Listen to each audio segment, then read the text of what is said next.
To understand the importance of Imam Hussein, we need to go back to the time of the Prophet himself.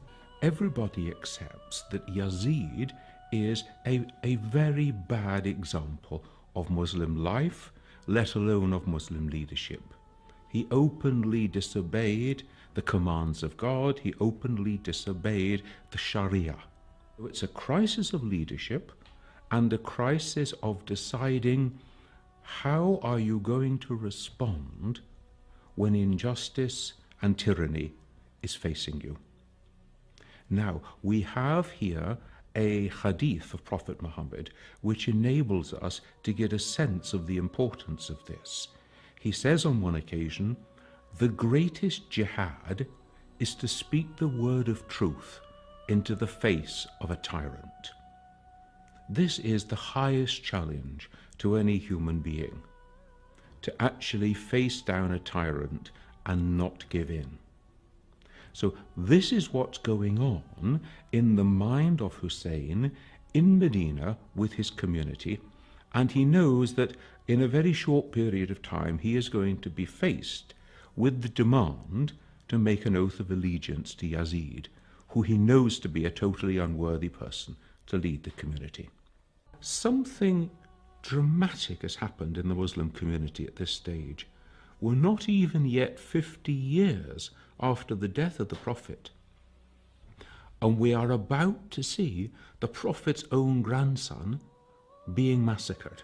The night before the battle, Imam Hussein gathers together his people and says to them, look, tomorrow we're going to be attacked. Please, it's me they want. Go away, leave. And they respond, we won't go, we will stay, we will die with you. And now we see another huge human dimension of the question. What do you do if you are the supporter of an upright, honest, just person who is facing injustice? Do you stand with him, even at the cost of your own life?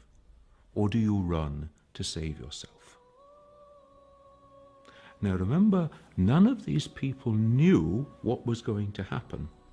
So we're not only talking about them being willing to sacrifice their own life, but also the lives of their women and the children. Is there anything in life worth dying for? Is there anything so important that you are prepared to take a stand on it and not give in, even at the cost of your own life? Al-Hur is lined up with the Umayyad army, and he knows that he is soon going to be given the order to attack. And he breaks ranks, and he rides down to Imam Hussein. He throws himself from his horse, and he asks for his forgiveness. I am the one. I have brought you to this place. I have corralled you in the field of your own death. Hussein raises him up, forgives him, and restores him to human dignity. Imagine the spiritual strength of one who will raise up the person who has brought him to the point of oppression. They are short of water, and somebody goes to try and get water, and so we have a heroic story. The half-brother Abbas goes to try to get water and bring it back to give it to the women and the children of the community, and he is cut to pieces in the process. Hussein actually takes out his own infant son, a baby in arms, and pleads with the Umayyads. I know that you've got it against me, but why should you have it against the baby? Give the baby water. Have mercy on the child. If you won't trust me with the water, I'll leave the child on the rock and you can give it water. And the response is to kill the child in the arms of his father. Imam Hussein does not belong to one group. He has been acknowledged and revered by figures of all demographics and denominations throughout time. If we are to understand the meaning of Karbala.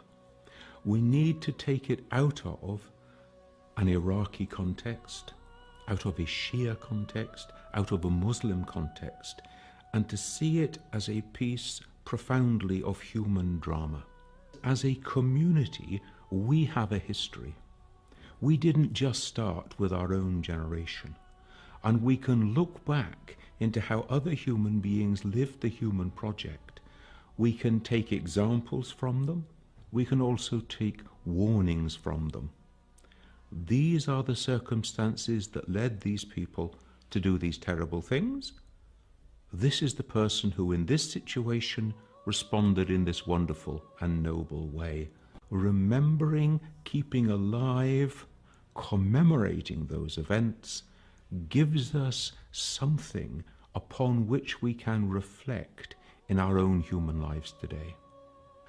I, as a Christian, would also want to take my own lessons in remembering the events of Karbala, to remember the day. We have a phrase, to keep the day as holy. Holy not in the sense that this is a wonderful thing, but holy in the sense that this is a profound moment of human history. And then to remember the events, to keep them alive.